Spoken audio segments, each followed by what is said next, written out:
much obliged to Dr. Bala Ganapati Devarakunda and ICPC teams.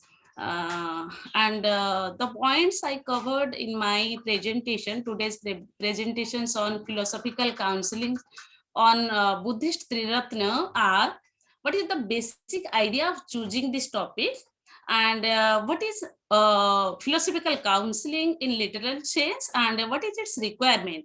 And though I am talking about Buddhist Triratna, then what is a little bit about Buddha's history and how he overcomes the situation, the kind of critical situation he faced, and the ways of counseling, the different ways, different kinds of counselings he has given, he preached to the others, his followers, through Triratna.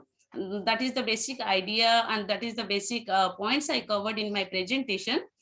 So here, if I say why I choose the topic, the whole idea is to propagate the genesis of Buddha, who was the enlightened one and considered to have attained the ultimate realization and liberation from worldly existence. And he overcome all kinds of hurdles, came up from all angles of social and religious grounds. And the Dharma is the teaching set forth by Buddha, the path to the ending of suffering and the attainment of the ultimate peace of Nirvana. Then what is philosophical counseling? Philosophical counseling is an approach for addressing the dilemma and predicaments. In it, we dealt with problems that are related to human mindset, either at individual level or at social level. Then what is individual level, or how we are doing it? At individual level, the problems are generally associated with the questions about what, how, and why this happened, and so on. And these are certain questions that decide the course of action of any human being.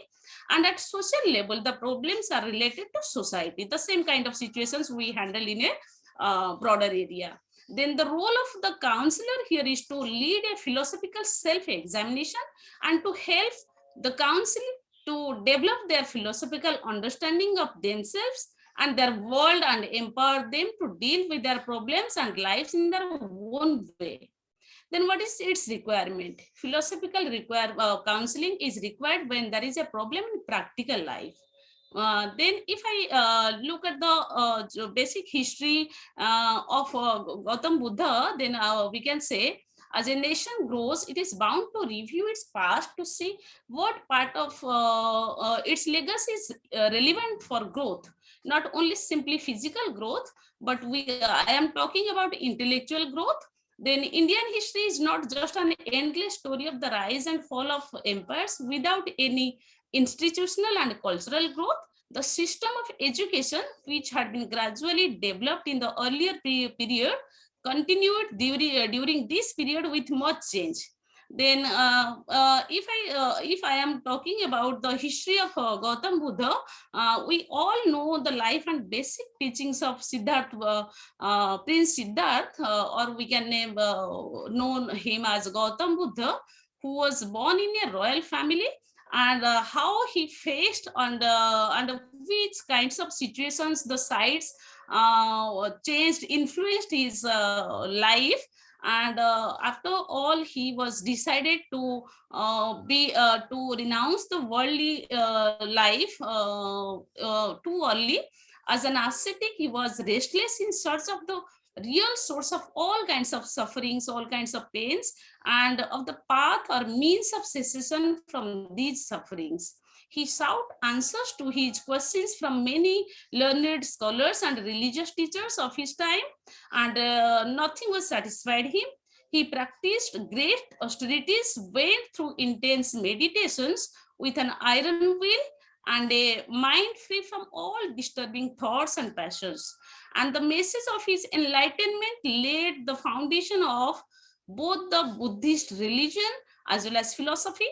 Buddha always tried to enlighten persons on the most important questions of sorrow, its origin, its cessation, the path leading to its cessations, and the answers to these basic four kinds of questions. So we can name it as Four Noble Truths, constitute the essence of the Buddha's enlightenment. Then Buddhist studies as an academic discipline as opposed to Buddhism as a religious path. Buddha is one who has fully awakened on the truth of the cycle of life and death, whose enlightenment has brought final release from that cycle, and who can illuminate the spiritual path he had rediscovered to bring others to the same kind of realization. The Buddha is considered preeminent in existence, but not a god. In early Buddhist texts, the Brahminical gods honor and receive instructions from Buddha. It was there in the text. Buddhist texts called tantras, we all know that when Buddhists came into the scene, there are other so many cults are there, like Natha cult, Shakta cult, and Shiva cult. And the way Buddha came into the scene, we can imagine the kind of situations happened. And the Buddha as a religion, or Buddha, the way he influenced his followers was really appreciable. The main initiation right into the Buddhist faith, what he said at that time is the ritual going for refugee to the three jewels in the presence of a Buddhist monk or a teacher, which is called as Triratna, Buddha, Dhamma, and Sangha. The act of going for refugee represents a statement of faith. If you don't have faith, then you can't obey, you can't listen to others, and that is a kind of affirmation of confidence. The most obvious feature binding Buddhists of different traditions and persuasions is their commitment to these three Ratna, the Buddha, the Dharma, and the Sangha. And we all know the refugee formulas are the I go for refugee to the Buddha, I go for refugee to the Dhamma, and I go for refuge to the Sangha. Buddham Saranam Gacchami, Buddhamam Saranam Gacchami, Sangham Saranam Gacchami. Indian religious traditions tend to assume that sincere aspirations for positive good in themselves to create a beneficial impact of quite incredible force, such that miracles may even manifest as side effects. Thus, a sincere aspiration to go for refugee for all future lives may be considered to have a powerful effect on one's continuum of consciousness. Going for refugee is often explained as a powerful protective force which may support the individual throughout their life, as well as providing spiritual sustenance beyond this life. Just what the three jewels are. Then what kind of counselings, what kind of other counselings Buddha has given? Philosophical counselings of Buddha primarily was to eliminate negative motives without adopting a totally negative attitude towards human emotions. The elimination of lust and hatred and appeasement of the dispositions enabled him to adopt a restrained attitude above the view he had adopted from the world, without running after ultimate objectivity or abandoning all perspectives without looking for any form of absolute or permanent existence, or of nihilistic non-existence, we can say. He examined the nature of human conception. Appeasement of the dispositions enabled him to look at conception itself at possessing pragmatic rather than absolutistic implications. His non-absolutist and non-substantiality view of the world and human life would have been received with little enthusiasm. Therefore, he was hesitant to preach what he had discovered. Apart from that, there are 4 stages in which the Buddha would initiate and conclude a discourse. The first stage was represented as pointing out, that is indicating the problem. Then if it was in reference to an individual, then the Buddha would explain that person's present situation during that time. Then what is the second stage?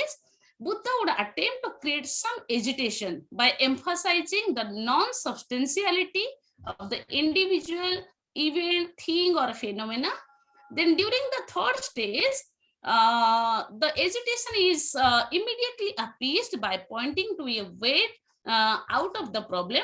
Then in the final stage, the Buddha makes no effort to convert the hearer to his way of thinking, for the hearer tends to accept his explanation without much ado. Apart from these four stages, there are five other things that have a twofold results in the life of Buddha: faith, likes, tradition, reflection on form, delight on views. Here, Buddha emphasizes on the idea that a theory accepted on the basis of faith or confidence, likes or preferences, tradition or report, reflection on form or logical consistency, or delighting in the contemplation of views or obsession with views is not necessarily true. It is natural to remain satisfied with any kind of experience or conception until one reaches a problematic situation. If you are not facing any kind of situation, any kind of problematic situation, I think there is no need of any kind of counseling. So that is all about the philosophical counselings of Gautam Buddha through his Triratna. Thank you.